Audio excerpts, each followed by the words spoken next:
The government says inflation is 3.3%. That is the number. March 2026, 3.3%.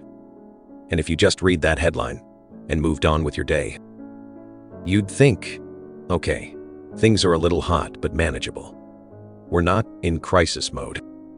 The Fed's got it under control. Life goes on. But here is the thing that doesn't make sense. If inflation is only 3.3%, why does literally everything you actually spend money on feel like it is going up by 10, 15, 20%? Your health insurance premiums just jumped 9%. Your grocery bill is up again. Gasoline has ripped higher. Since the Iran conflict started in March, some of you in California are paying over $5 a gallon right now. Childcare is up 5%. Your electricity bill is climbing. And if you're trying to buy a house, I don't even need to explain. So, how is the official inflation? Number 3.3%, when every single category that actually matters to your survival is blowing past that number. How is everything outpacing inflation at the same time? That is what we're breaking down today. And I'm going to show you exactly why the number the government publishes and the number you live are two completely different realities, and what that gap means for your money going forward. All right. First, we need to understand something foundational. When the Bureau of Labor Statistics publishes the Consumer Price Index, the CPI, that 3.3% number, they not measuring what you specifically spend money on. They remeasuring a weighted average across a basket of roughly 80,000 goods and services. And the weighting matters enormously. Shelter costs, which includes rent and something called owner's equivalent rent, make up about 36% of the entire CPI. That is more than a third. So, when shelter inflation slows down even a little bit, it drags the whole headline number lower, even if everything else is screaming higher. And that is exactly what happened over the past year. Shelter inflation decelerated through most of 2025 and into early 2026 because multifamily construction that started during the pandemic building, boom, finally delivered new units into the market. Harvard's Joint Center for Housing Studies confirmed this in their March 2026 report. Rental demand slowed, the market softened, and new supply hit at the same time. National median rent sat about 4.8% below its August 2022 peak, according to Realtor.com's January report. So, on paper, shelter, this massive chunk of CPI cooled off, and that pulled headline inflation down. But here is the catch. That cooling was concentrated in specific metro areas. That got a flood of new apartments. Places like Austin, Phoenix, Atlanta, parts of Florida. Meanwhile, single-family rental prices kept climbing, up 3.6% year-over-year as of March, surged by $854 to a projected average of $2,655 a month. So the average went down, but your rent probably didn't. This is the first piece of the puzzle. The CPI is an average, and averages are liars. They tell you the temperature of the room, not whether your side of the room is on fire. Now let's talk about what is on fire. Because March 2026 was a wake-up call. The headline CPI number jumped from 2.4% in February to 3.3% in March. That is the biggest single-month acceleration since 2022. And the primary driver, energy.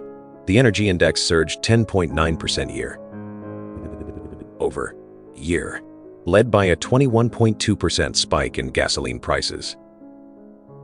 And that spike has a very specific catalyst. On the 28th of February, the United States and Israel launched strikes against Iran. The Strait of Hormuz, which handles roughly 20% of global oil transit, was effectively disrupted. Brent crude shot past $120 a barrel in the first week of March before settling around $100, where it has been hovering since. The national average for a gallon of gas crossed $3 for the first time this year on the 1st of March, according to GasBuddy's Patrick DeHaan, and it has gone higher since. California blew past $5. Now, here is the thing people miss about energy price spikes. It is not just your gas bill. Energy feeds into everything. It costs more to ship groceries to the store. It costs more to heat the warehouse. It costs more to run the factory. It costs more to fly the airplane. Energy is embedded in the price of almost every good and service you consume. So when gasoline rips 21%, you don't just feel it at the pump. You feel it at the register, at the restaurant, at the airport, everywhere. It is the tax that nobody voted for. Let's talk about tariffs, because this is a layer that most people still underestimate.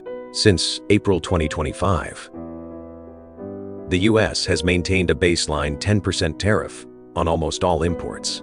On top of that, specific sectors and countries face significantly higher rates.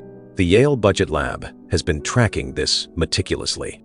As of their latest data, tariffs have raised $214.7 billion in additional revenue, above the 2022-2024 average, and core goods prices, as measured by the PCE, are up 1.9% year-over-year as of January 2026, driven substantially by those import taxes.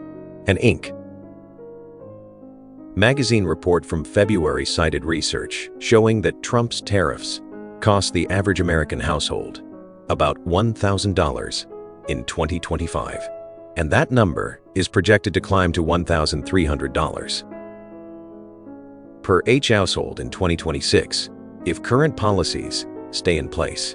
And Axios reported in February that many businesses that held the line on tariff-related price increases throughout 2025, absorbing the costs to keep customers, started passing those costs to consumers. At the start of this year, they couldn't hold anymore. Margins were getting squeezed and the dam broke.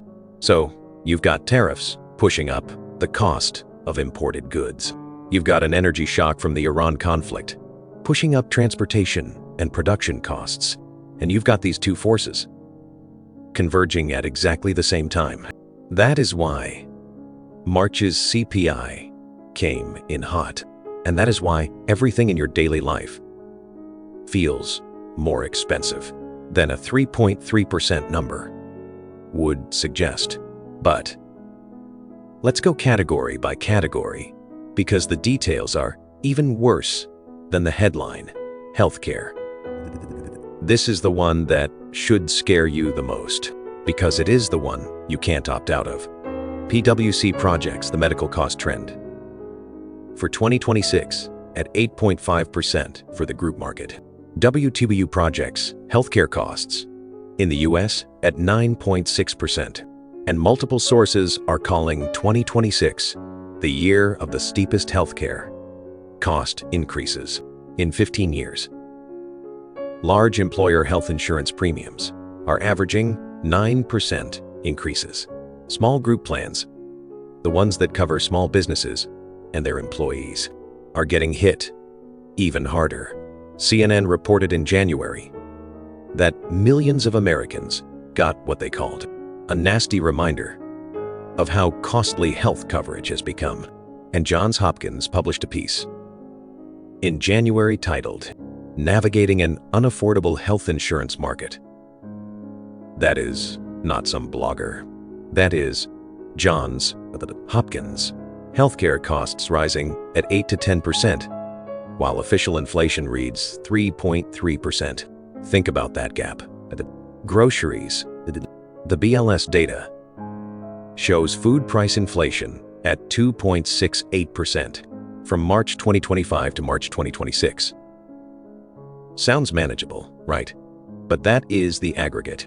Consumer Affairs reported that rural grocery shoppers, and that is tens of millions of Americans, faced 7.6% price inflation in the past 12 months, compared to 5.6% for urban residents. ABC News reported in January that food prices were rising at their fastest monthly pace since 2022. And this is on top of the 23.6% cumulative increase in food prices. Prices didn't come back down after the 2022 spike. They just stopped going up as fast. That is what disinflation means. The rate of increase slowed, but the level stayed elevated. You are still paying 2022 panic prices. They just call it normal now. Childcare. This one is devastating for young families.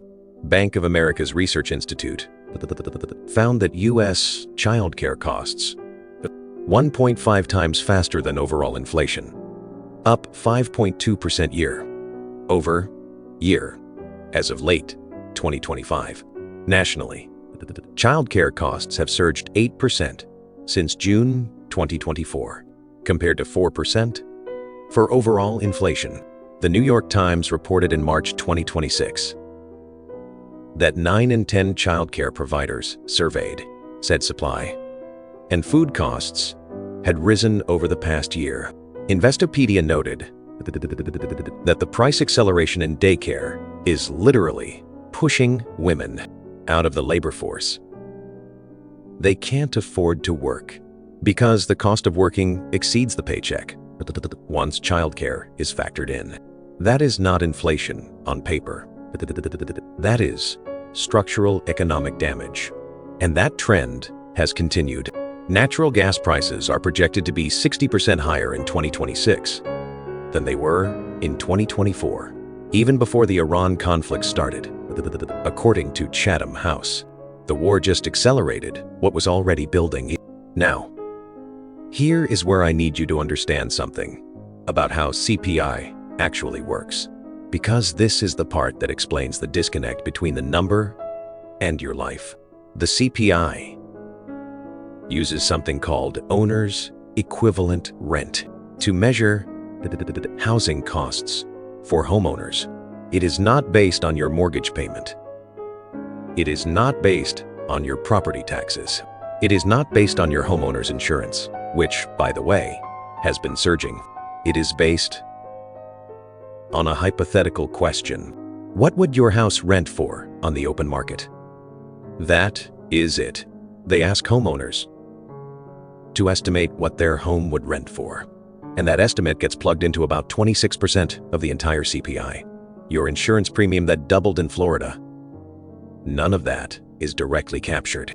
The CPI doesn't see it.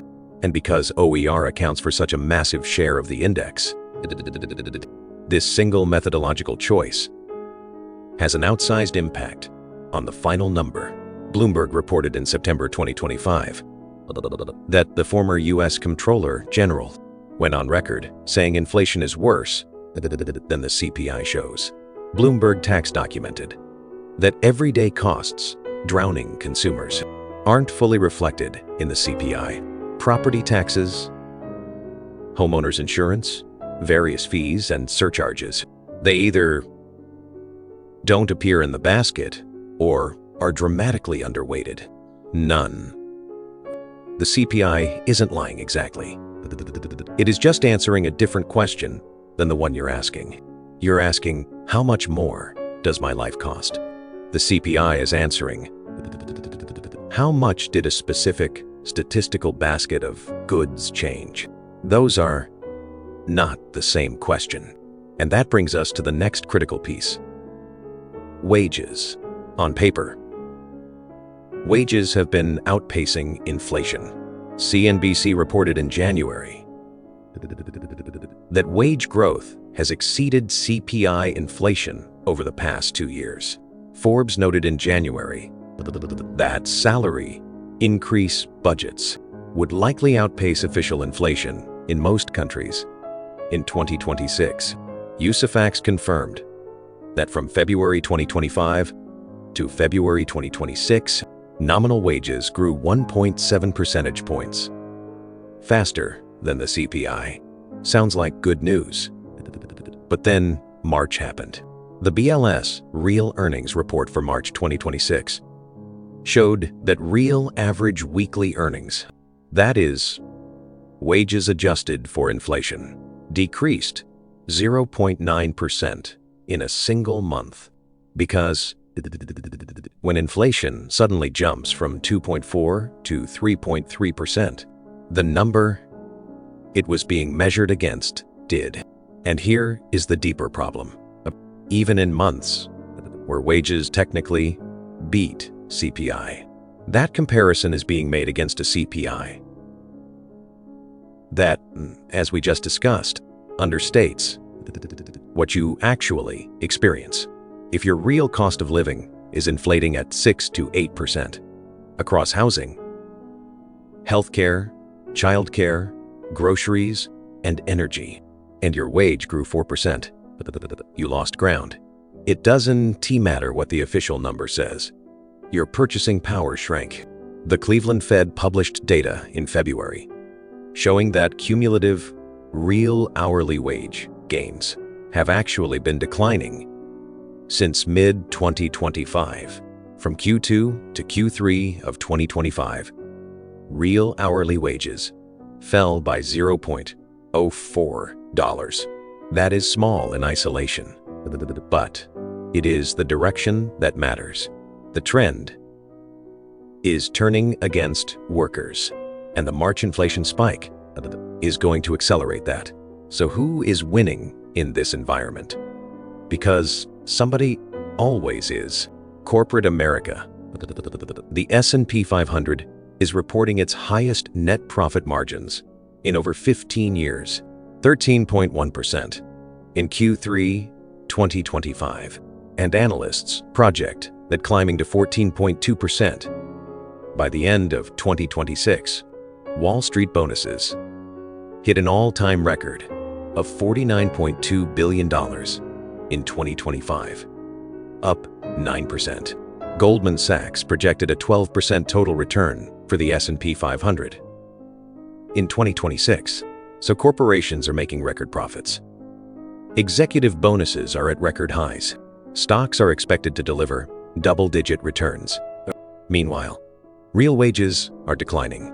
Healthcare costs are rising at 3 times the official inflation rate, and the average American household is spending nearly half its annual income, roughly $39,500, out of a median household income of $84,583 on housing and essential bills alone. That is before food, before childcare, before transportation. This is the greedflation argument that has been debated since 2022, and it hasn't gone away. A Goldman Sachs analysis confirmed that the preservation of expanded profit margins played a real role in keeping prices elevated even as input costs stabilized. Companies raised prices during the supply chain crisis of 2021 to 2022, and when costs came back down, they didn't pass the savings along. They pocketed the margin. And now, with tariffs and energy costs providing fresh cover, there is every incentive to do it again. I want to be clear.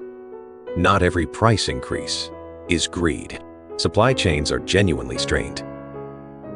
Energy costs are genuinely higher. Tariffs are real. But when profit margins are at 15-year highs and expanding, the distribution of who bears the cost of inflation is not even. It is not close to even. And here is what I think people are going to miss about where we're headed. The PI, the Peterson Institute for International Economics, published a warning in January that inflation could exceed 4% by the end of 2026. That was before the Iran conflict sent energy prices soaring. JP Morgan forecasts us core CPI at 3.2% for the year. But with oil prices still elevated, tariffs still in effect, and the Fed holding rate steady at 3.5 to 3.75% as of the March meeting, unwilling to cut further because inflation is reaccelerating, but unable to hike because the economy is softening. The risk of stagflation is building. Goldman Sachs has said the risk of a downturn in the next 12 months has risen to 30%, driven specifically by the energy price shock, and the Fed is stuck. They forecasted only one rate cut for the rest of 2026. They can't stimulate the economy without making inflation worse, and they can't fight inflation without triggering a recession. It is a trap for you as a consumer. This means the squeeze is going to continue. Essential costs will keep outpacing whatever raise you get. The gap between the CPI number and your lived experience will keep widening. And that gap, that is not a glitch. That is a feature of how the system measures itself versus how it actually functions. So, what do you actually do with this information? Because doom and gloom is easy, useful is harder. First, stop benchmarking your personal financial health against the CPI. It is a macro indicator. It was never designed to reflect your specific household's cost structure. Build your own inflation rate. Track what you actually spend: housing, food, healthcare, transportation, childcare if applicable, and calculate your personal year-over-year change.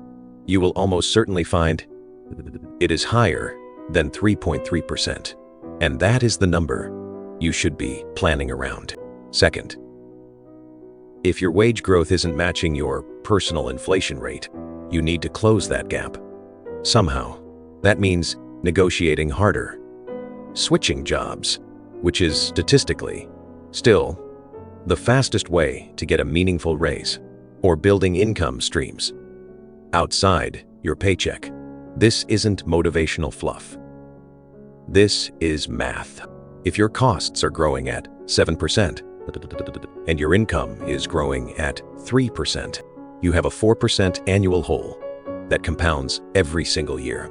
Third, pay very close attention to what happens with energy prices over the next 6 months. The Iran conflict is the wild card.